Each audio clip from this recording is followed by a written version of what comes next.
Hi everyone, welcome back to this channel. So on today's tutorial, I'm gonna show you how you can align object or elements in your Canva design. So in here, I've already add elements into my Canva design, and I want to make it align or I want to tidy them out.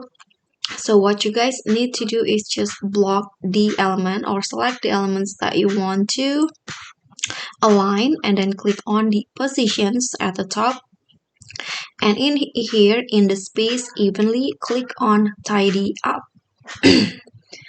Click on this, and then just like that your elements will be aligned like this. And if you want to move it, you can just choose or drag it to where you want them to be.